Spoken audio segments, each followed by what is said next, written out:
ये मजलिस तरक्की अदब कोई 70 साल पुराना अदारा है और इसका ਜਿਹੜੇ बुनियादी पंज काम ने। पहला काम तो इसका है कि जरा क्लासिकल लिटरेचर है साडा जितना असा उसकी इशाअत करते हैं, वो शाया करते हैं, उसनों लोगों तक पहुँचाने हैं। दूसरा साडा जरा काम हैगा वो है कि असी जरा अदब आलिया है जिसनों असी पंजाबी जबान भी मेरा ख्याल है कि कहेंगे कि वड्डा लिटरेचर या हाई क्लास लिटरेचर जिसनों आखा पैंदा है उसकी तरवीज लई उसकी तश्कील लई असी जी है ना जी मुआवनत करते हैं शायरा अदीबों की और जो ना हर तरह के ऐसे माहौल नूं तरतीब देने कि जिसकी वजह तो वड्डा अदब तखलीक हो सके। उस तो बाद साडा एक होर मकसद है कि असी तराजम कराने दुनिया दी तमाम जबाना चों अपनी उर्दू जबान दे विच कि दुनिया के जरा बड़ा अदब आलिया या कोई बड़ा अदब जिथे भी क्रिएट होया, कोई नावल लिखा गया, कोई बड़ा अफसाना शायरी उसका असा उर्दू जबान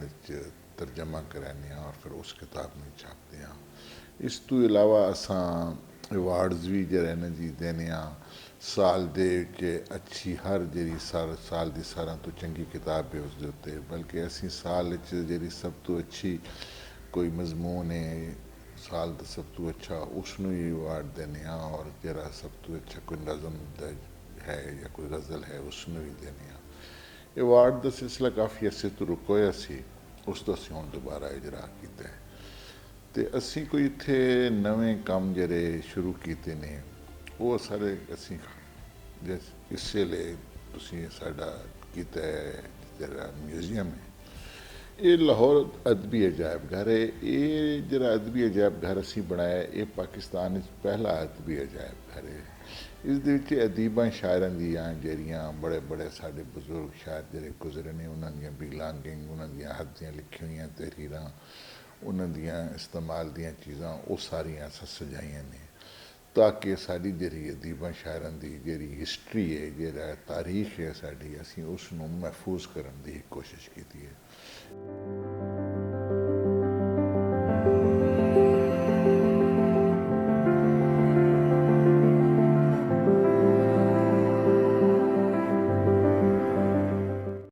म्यूजियम जड़ा वो इस मकसद नूं सामने रख के बनाया गया है कि असी अपने लिखण वालियां नूं याद नहीं रखते बल्कि उन्होंने इस दुनिया तो जान तो बाद तो बिल्कुल भुल जाने जिन्होंने साढ़े वास्ते इन्नी मेहनत की है, इन्ना कुछ लिखा है, नस्लों वास्ते एक यादगार बनाई है तो उन्हों दी चीज़ों महफूज करने वास्ते असी सारा कुछ किया है कि ताकि लोग इत्थे आन देखन उन्हों दी चीज़ां भी कि जिहड़ियां उन्हों दे वर्तन विच भी आईयां ने तो उन्हों दी इस्तेमाल च रही ने, फिर उन्हों दियां लिखतां ने हत्थ दियां लिखतां ने तो उन जेहड़ियां ना बड़ियां एक यादगार ने सारियां वास्ते कि ये लोग साढ़े दिलों में वसते रहन, इस तरह वसते रहन जिस तरह कि जो अपनी जिंदगी वो लिखते सी तो असी उन्होंने इज्जत देंदे सी, असी हुण भी उन्होंने इस तरह याद करिए।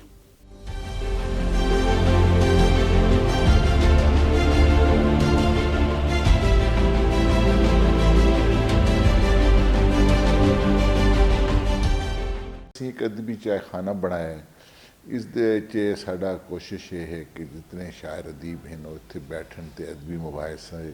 ते अदबी जरिया हैं ना गल्लां बातां ते लिटरेचर की तरवीज करन ताकि ये एक अदबी चाय खाना एक अहम किरदार अदा करे। उस दे विच असीं एक दायरा भी बनाया है, उस दे विच असीं एक दास्तान गोई का सिलसिला शुरू कर रहे हैं जिथे रोज़ बैठ के ते एक दास्तान गो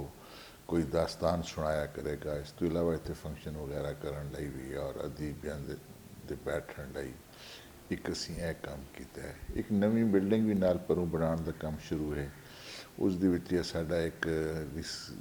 जी ई लाइब्रेरी और रिसर्च सेंटर और उस तो बाद होर भी हाल वगैरह और बहुत सारा एक जरा ना जी वो भी काम जारी है। तो कुछ होर काम भी जे हैं असी उन्होंने भी जारी हाँ। एक मखतूतात की लाइब्रेरी बनाना चाह रहे हैं। ये कलमी नुस्खों की लाइब्रेरी होएगी, ये भी पाकिस्तान पहली लाइब्रेरी होएगी। इस दुनिया भर के जिथे कोई भी साड़ी जबान के